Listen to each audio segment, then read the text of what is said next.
na makita at makarinig ng balita kay Tatay Digong. So first question is, kamusta po si Tatay Digong on your visit today? So, okay. Hello! Very beautiful. So, manahid lang ko na I will make this medyo short today since I am yet to get breakfast like I told them kanina and napod ko buhaton. But for the visit today, it went very light. There were lots of laughs today as compared to the other days. Maybe because nung first day, medyo alam mo na baguhan kasi we haven't seen each other in like a couple of months, so it was emotional the first time. But this visit was quite light. We were laughing the whole time, and there was even this moment where he grabbed the microphone sa mga nakikinig and he told them in Bisaya na ito pakinggan nyo, tawa kami ng tawa. Kaya ayun, so it was a light visit and he's okay. Today I was able to bring him snacks because to make up for my forgetfulness the other day, yesterday, I was able to bring him his favorites. Ayun, actually may hawak ako na Coke Zero kanina, it's in the car. But I got him his favorite nacho cheese Doritos, caramel waffles, sa isang Coke Zero and Gatorade. Kaso he was able to finish the Gatorade pero yung Coke Zero hindi na naubos. So ako yung nagdala ngayon. Ayun, he kept asking today about my mother and of course I reassured him na we're doing everything we can and that she is okay, she is well. Of course she misses him, they miss each other. But ayun, sadly we have to cope up with the situation.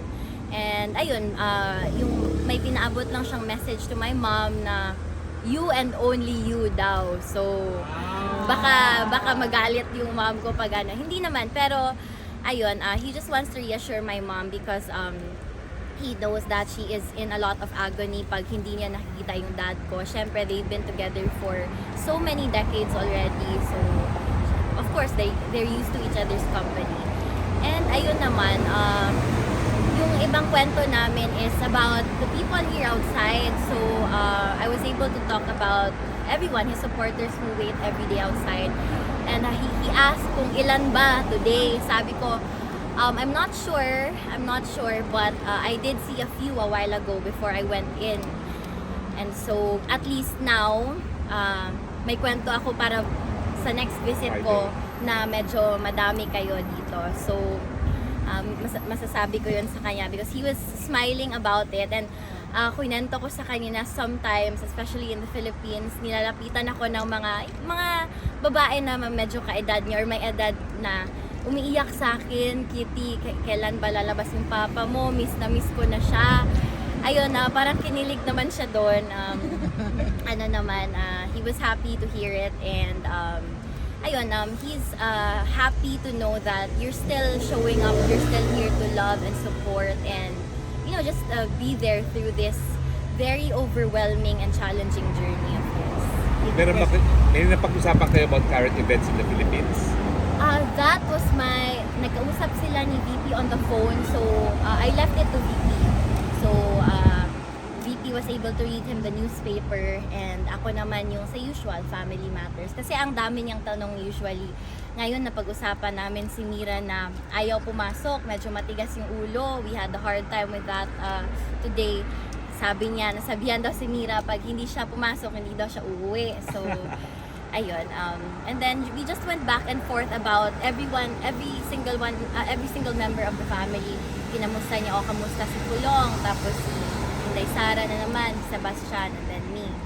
And ayun, sabi niya, para sa akin daw, hindi mo na daw magpaligaw. So, ayun, kailangan kong sundin yun ngayon. So, ayun, yes. Kitty, you're so beautiful. My question for you is, Yes. Before kasi nakita ko, wait a minute.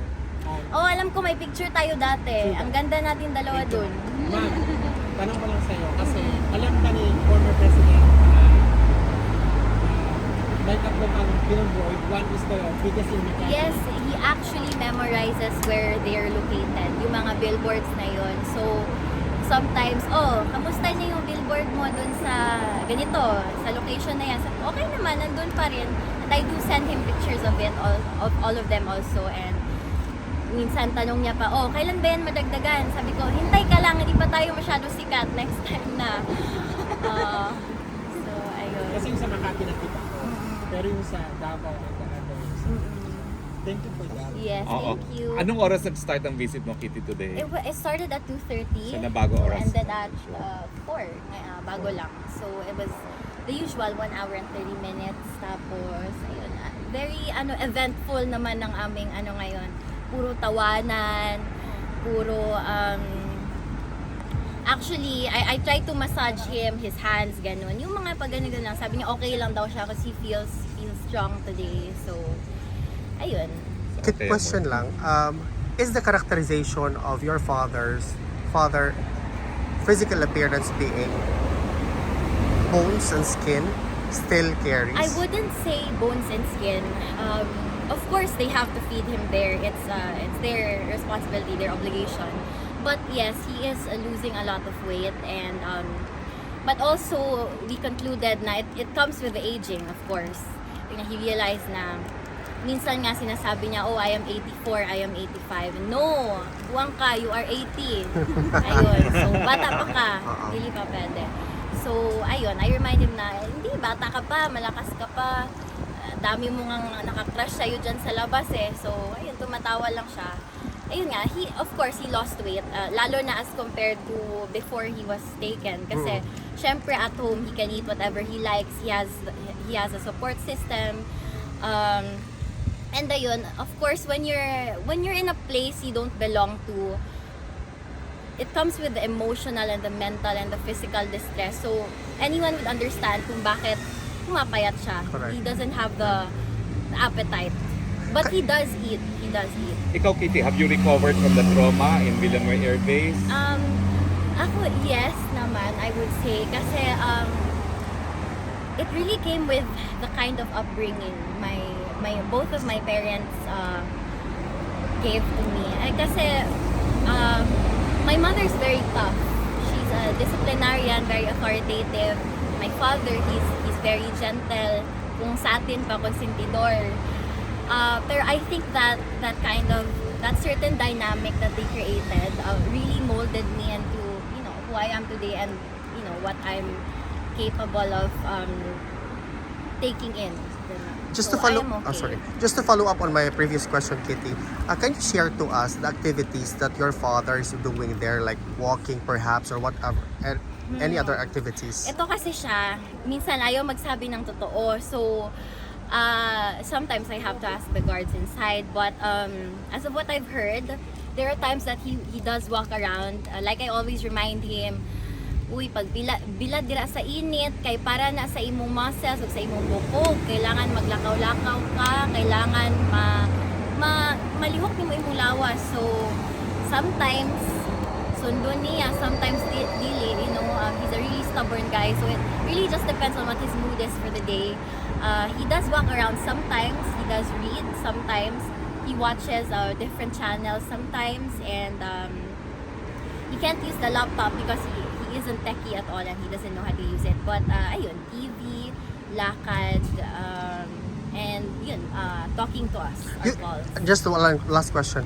You mentioned before that he's looking out by the window, thinking if may tao pa ba sa labas. Can he see the people outside, or is it up? No, he can't. Okay, that's Parang alam mo kung muni-muni niya, correct. ganon. Okay. When parang, well, I think all of us naman, in our solace sometimes, we get too deep into our thinking. So, just the same with him inside, napapaisip siya palagi. He thinks of the family, he thinks of everyone, the supporters, and sometimes he would even joke around na, uy, ako din, I was looking by the window, last night I was talking to you, did you hear? Tapos sabi niya, oh, narinig ko, nag-reply nga ako, parang ganun. So, he's still the same joker, a very humorous person, and ayun, ang sabi niya, do not worry about him daw kasi sanay siya sanay siyang mag-adapt to what life brings. He's used to dealing with whatever cards he's given. So, yan yung sabi niya. Thank you, Kim. Alam ko, gutom na siya. No? May question ka, go. Taga Davao, go. Hello. Yes, sir. Oo, sir. Any plan for 2028? Sino? Ikaw. Ako? Hindi, secret. Madami akong plano para sa sarili ko Ano, muna. revenge is not the right word. Sorry? But you will come. Yes, yes. Ayun, it's not my time yet, and both my parents, they know of my personal plans, and ayun, I don't want to make any premature announcements. So, ayun, I'm thinking of me muna. I still have a lot of improvement and a lot of growth to, What's in your mind? What's in your mind to defend Yes. that? She hasn't Thank you. eaten, pero can we few minutes for pictures? Yes. Okay, ganito. Thank you, Kim. Yung Sexy mga na ako mariners masyado. na may deadline, nasasakay na, halina kayo. Bilis. Thank you, Kit. Thank you. Okay, dito.